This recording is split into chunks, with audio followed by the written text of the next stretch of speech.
शैतान का बदला। गांव की कहानी। एक आदमी था जो कि गांव में रहता था।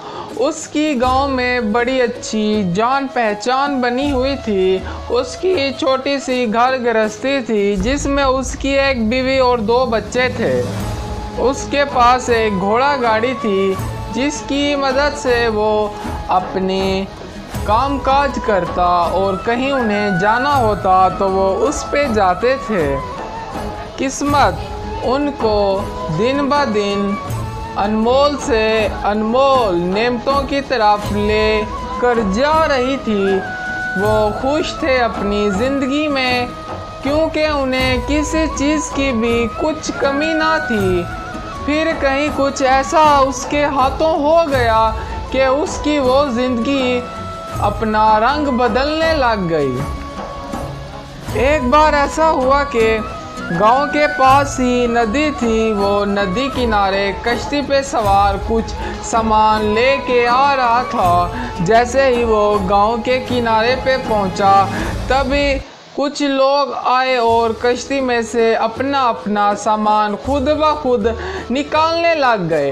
वो बड़ा हैरान कि मालिक तो मैं हूँ कश्ती का, मैं कहूँ तो वो सामान अपना निकालें। ये क्या ज़ोर ज़बरदस्ती से वो अपना सामान निकाल रहे हैं। तब उसने उनको जब कहा कि रुको मैं तुम्हें खुद सामान देता हूँ, तभी एक शख्स उसके आगे आया और उसको धक्का देने लग गया। जैसे ही उसका नकाब उतरा तभी उसने देखा कि वो उसका छोटा भाई था जो उससे बचपन में बिछड़ गया था। लेकिन अब वो खुद गर्ज बन चुका था, किसी की परवाह ना करता था, हमेशा सबको दुख देता, अपनी ज़ात से किसी को भी सुख ना देता था। वो शैतान बन चुका था जो लोगों की जान के पीछे पड़ गया था, लोगों का कीमती माल लूट लेता और यूँ वो अपनी ज़िंदगी गुजारता। वो भाई उसको देख के बड़ा हैरान हुआ और उसको रोकने की कोशिश की तो उसने अपने भाई को भी धक्का देने शुरू कर दिए।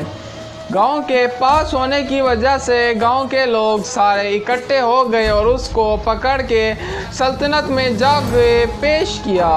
तब राजा ने उसको चोरी करने के जुर्म में कुछ अरसे के लिए सज़ा सुना दी, जिंदान की। जैसे ही वो जिंदान से बाहर निकला तब उसके दिलो दिमाग पे इंतकाम लेने का भूत सवार हो गया।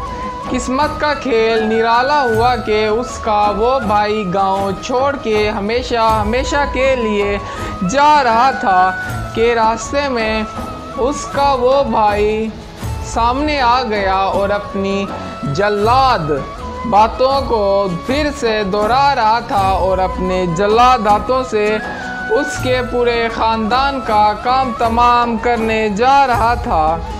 तभी इससे पहले कि वो कुछ करता उसके पीछे एक खड़ी औरत ये सारा कुछ होते देख रही थी।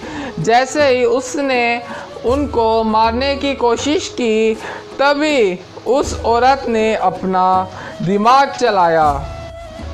औरत ने कहा ज़रा रुको, तुम इसे ना मारो क्योंकि तुम्हारे मारने से इसे वो दर्द और तकलीफ़ नहीं होगी जो गांव वालों के मारने से होगी।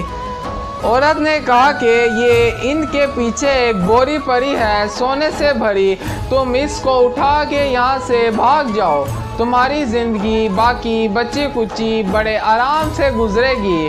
और ये बोरी वो गांव के लोगों को धोखेबाजी में लगा के आ रहा है।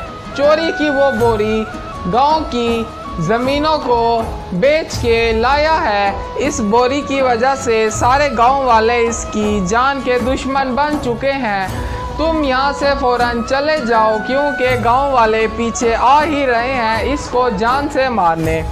तब वो उस बोरी को उठाए चलता गया चुपचाप अपने काम को।